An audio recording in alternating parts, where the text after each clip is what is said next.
Seolah-olah ketika kita mengutamakan diri kita sendiri, maka kita tidak mengutamakan yang lain. Yang namanya perempuan itu harusnya di rumah, ngurus anak dan lain-lain.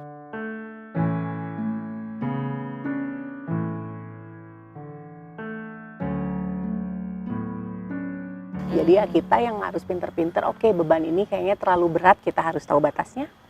Kalau beban ini masih bisa ditambah ya kita atur prioritas kita gitu. Dan itu nggak apa-apa gitu.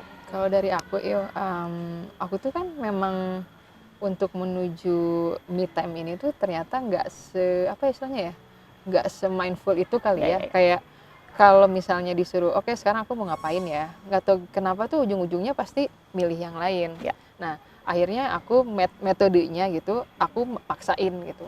Jadi kayak di dalam hati tuh atau di dalam pikiran tuh kayaknya harusnya aku milih anak-anak misalnya atau apa ngurus rumah, tapi akhirnya yang aku kerjain adalah maksa bisa me time gitu. Nah itu kan aku tuh kadang mikirnya kenapa ya, maksudnya perempuan kan menurut aku pasti butuh me time gitu ya, sekecil atau sebesar apapun porsinya, tapi kenapa aku sampai harus memaksakan diri gitu, nggak yang gua mau milih me time aja gitu. Nah itu tuh gimana sih gitu awalnya, apa karena terlalu lama nggak dirasa, dipendem, atau sampai ngerasa nggak butuh lagi atau gimana sih? Sebenarnya gini Teh, ketika kita punya kebutuhan apapun bentuknya, dia akan semakin turun ke alam bawah sadar kalau kita tidak pernah mengadres sampai kita nggak realize bahwa itu yang kita butuhkan. Nah, jadi ketika tadi Teh Tina bilang aku tuh kok nggak mindful ya, ngerasa harus memaksakan gitu, karena mungkin otak kita tuh manusia wired begitu Teh. Kita begitu terbiasa dengan sebuah pola. Kita tahu pola itu kayaknya tidak sehat, tapi karena sudah terbiasa ya dijalanin aja gitu kan. Kayak misalnya oke, saya bekerja jam 8 sampai jam 4 ya itu waktunya bekerja. Jadi ketika misalnya contohnya kemarin konsep WFH, tuntutannya lebih tinggi kan sebenarnya gitu. Di jam itu tapi ada anak, ada suami, kayak gimana ya gitu. Tapi kita perlu menyadari bahwa kayaknya kenapa aku memaksakan ini, karena otak kita udah menyuruh kita melakukan sesuatu. Nah, yang mudah adalah pertama ya kita bikin rutin aja dulu Teh. Pada hari ini jam 8 sampai jam 9 meeting A. Pokoknya jam 11 aku mau me time. Mau itu pengen, mau enggak dijalankan dulu. Seperti apapun. Ngobrol sama suami. Banyak orang yang ngerasa kalau ngomong sama suami itu kadang-kadang ujungnya berantem. Gitu. Jadi kayak kita ketawa itu, ya. Ideally kita mungkin punya pet yang berbeda, tapi tumbuhnya ideal itu sama ke arahnya gitu. Jangan sampai suami makin ke sana makin ke sini, kita makin ke sana makin ke sini. Jadi nggak ketemu gitu. Sementara setiap aspek dalam hidup kita perlu ada PR-nya gitu. Jadi ketika kita tahu bahwa di salah satu aspek misalnya kata Teh Tina, masalah me time atau self control misalnya. Me time atau self control, Meng. Dia bisa ngebaca. Itu membuat Teteh perlu aku menyadari bahwa ini yang aku butuhkan dan dilakukan semampu kita meskipun Teh Tina merasa bahwa itu masih terpaksa. Karena mungkin tubuh Teteh nggak kenal lagi ini saking kemarin-kemarin sih gitu. Atau mungkin bahasa memaksa tuh kayak negatif kali ya, kayak aku sedang melatih gitu ya, kayak apa sih melatih mengembalikan gitu, mengingat kembali gitu kembali, bahwa gitu. Ini yang kita butuhkan gitu bisa. Saya kucing saya. Ambil ya. Ada pulang ada. Pikir tanah kotor deh. Gitu sih Teh. Jadi sebenarnya dalam banyak hal juga kan kita suka memaksakan ya. Maksudnya masa sih kayak gini kayaknya bisa deh gitu. Ya kalau hal-halnya yang tidak memiliki dampak begitu besar tidak apa-apa, tapi lama-kelamaan pemaksaan-pemaksaan tersebut itu berdampak dari bagaimana cara kita memandang hidup. Kesannya kalau kita nggak push the limit, kita tidak akan berhasil. Ada satu hal yang failed itu karena kita kurang push the limit. Ya padahal kenapa sih gitu? Ya nggak apa-apa kan, nanti aja gitu. Maksudnya kalau kita ngerasa udah segini kurang terus, kapan cukup? Iya sih. Gitu. Sementara waktu bersama anak, waktu bersama suami nggak bisa mundur. Gitu. Dan kalau kita ngomongin pekerjaan, emang besok nggak akan ada pekerjaan, akan ada lagi kan? Sementara anak-anak ya mereka tumbuh kembang segitu, nggak bisa mundur lagi gitu. Jadi pilih apa yang menurut kita saat ini paling penting, karena membawa lebih banyak kebaikan. peran kita sebagai ibu, peran kita sebagai atasan, peran kita sebagai istri, itu adalah bagian dari faset kehidupan. Dia bukan seperti, oke, ganti peran, enggak kan? Pada saat kita berjalan, semua berjalan Dan gitu. saling mempengaruhi. Dan saling juga ya. mempengaruhi. Jadi kalau, aduh kayaknya anak gue ada masalah nih di tubuh kembangnya, itu membutuhkan cepat di address gitu. Kerjakan dulu, karena mungkin itu yang paling urgent. Gitu, kita perlu mendelegasikan pekerjaan kita gitu. Atau kayaknya suami gue, kenapa ya sekarang jadi beda, jadi jauh, itu dulu yang duluan gitu. Tunda yang lainnya, dan nggak apa-apa menunda tuh gitu. Kan nggak semua orang juga paham bahwa kita tuh bisa ke psikolog atau ke psikiater Ya, atau betul. dimanapun. Yang kita pikirkan kan ada orang terdekat dulu nih. Ya. Misal apakah ke suami, ternyata suami kita nggak bisa nih diajak diskusi yang kayak tadi kan. Terus akhirnya kita coba minta tolong sama orang tua kita. Dan biasanya sepengalaman dan beberapa cerita teman-teman kan kalau kita cerita orang tua, dia akan membawa cara dia di Ya, masa betul. lalu ke kita. Terus kalau kita tanya ke teman, pada akhirnya dia hanya bawa asumsi yang ada, kita udah stres tambah bingung lah istilahnya kayak gitu. Nah kira-kira buat orang yang mungkin ada di posisi kayak gitu, gimana ya cara kita untuk kita udah sadar nih, kita udah tahu kita oke kayak kita nggak sanggup, kita ada di limit, terus kira-kira apa nih langkah pertama yang bisa kita lakukan supaya kita pun tidak mendapatkan saran yang mungkin nggak tepat, atau misalnya kita juga nggak salah langkah lah istilahnya kayak gitu. Oke, sebenarnya ada 2 ciri utama ketika seseorang dirasa butuh bantuan atau enggak. Yang pertama adalah kita ada 2. Yang pertama frekuensi dan intensitas. Kita sebenarnya tahu karena tubuh kita biasanya akan memberikan sinyal kalau kita merasa ada sesuatu yang tidak balance gitu. Nah pada saat itu kita kenali apakah benar nggak ya ini yang aku rasakan gitu. Intensitasnya sesering apa, sekuat apa intensitasnya. Bahkan ada ibu-ibu yang mungkin kalau kita kerja kita kenal istilah burnout, yang kayak nggak bisa ngapa-ngapain gitu, semuanya kayaknya failed gitu. Nah itu yang pertama, intensitas yang dari mulai rendah sampai tinggi. Yang kedua adalah frekuensi, kita punya waktu dari Senin sampai Minggu.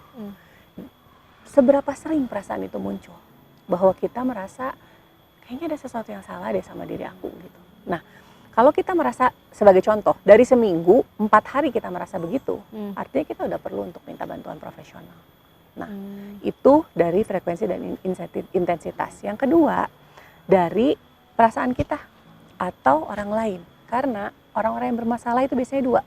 Kita merasa bahwa perilaku kita sudah mulai mengganggu lingkungan, atau orang lain yang merasa perilaku kita mengganggu.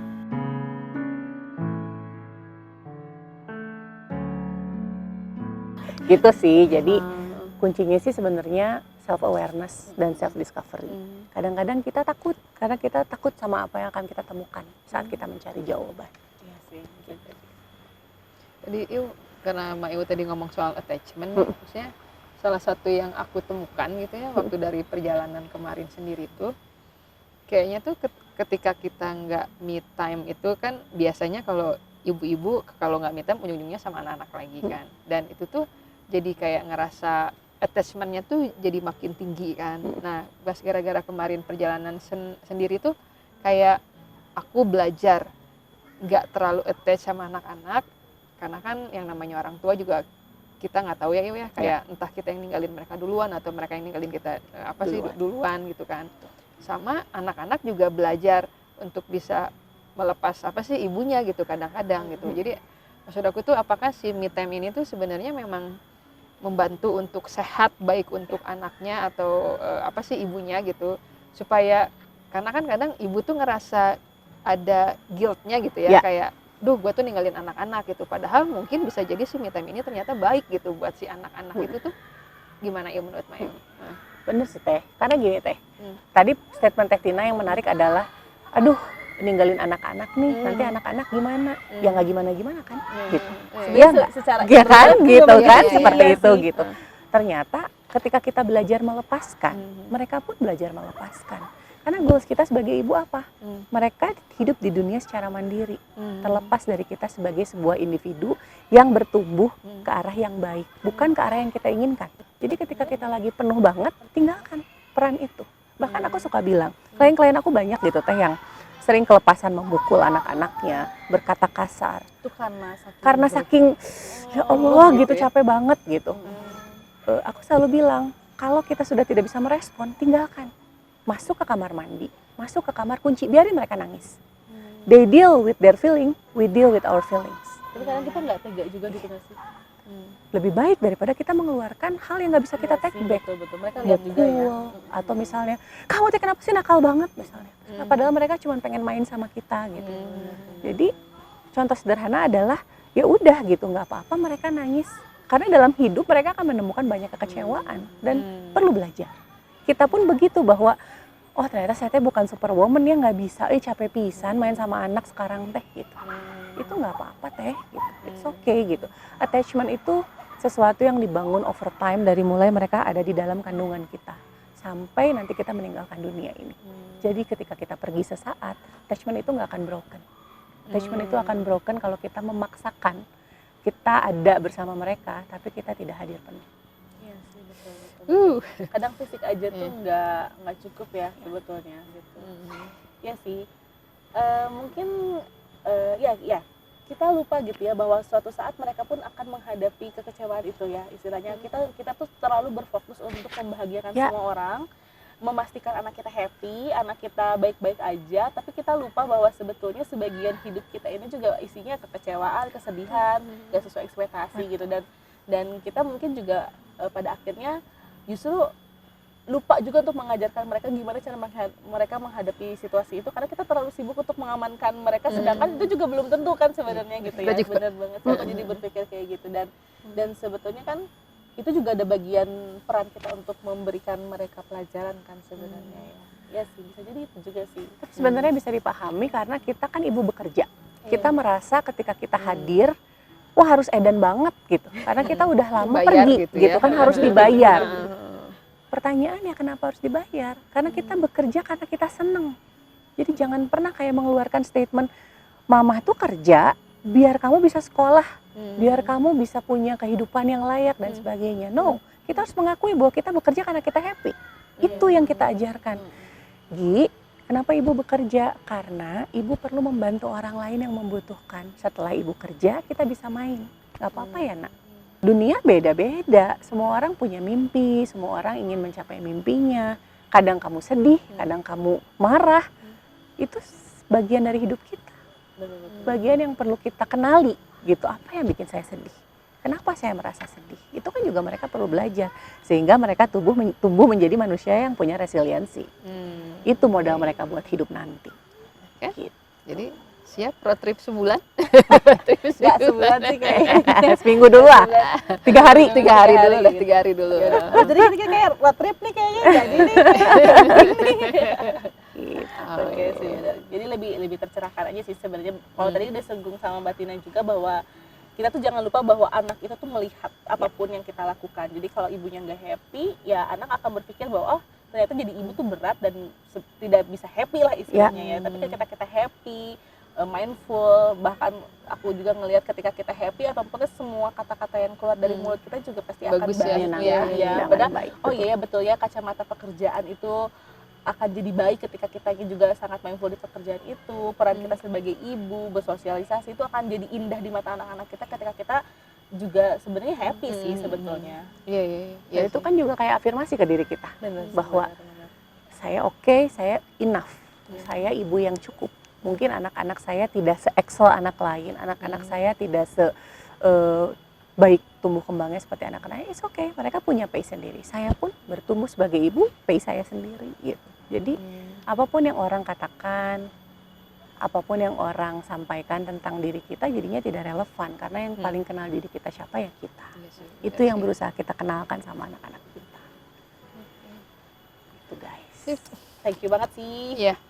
Aku beruntung nih, karena aku ketemu sama Mbak Tina, terus Mbak Tina punya kenalan, dan maksudnya itu ya pentingnya kita punya network, teman ngobrol gitu loh istilahnya. Gitu. Bener-bener. Thank you banget loh. Jadi ditunggu loh di ruang konsultasi. Oke, siap. Makasih ya Yo, maksudnya aku jadi diingetin lagi kayak ketika aku sekarang masih melatih diri buat ngebangun si me time lagi tuh, kayak aku pun nggak usah buru-buru harus bisa jadi ibu yang me time-nya udah bagus banget.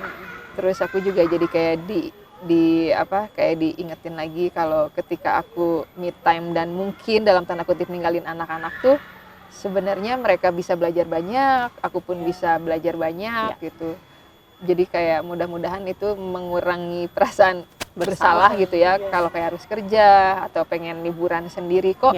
Aku pengen liburan tanpa harus sama anak-anak ya gitu kan, kayak ya gitu deh kira-kira. Thank you banget ya Mbak. Sama-sama loh, Ya, dengan senang makasih ya hati. Il. Sampai ketemu lagi ya guys. Sama satu lagi ya berarti ya.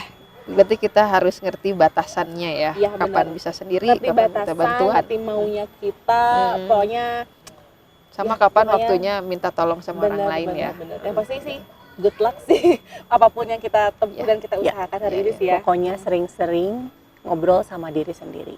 Karena yang tahu apa yang kita mau, apa yang tahu kesusahan kita, apa yang tahu konflik-konflik kita ya diri kita. Iya sih. Oke? Oke. Thank you banget Mbak. Sama-sama. Makasih. Dadah, sampai ketemu lagi.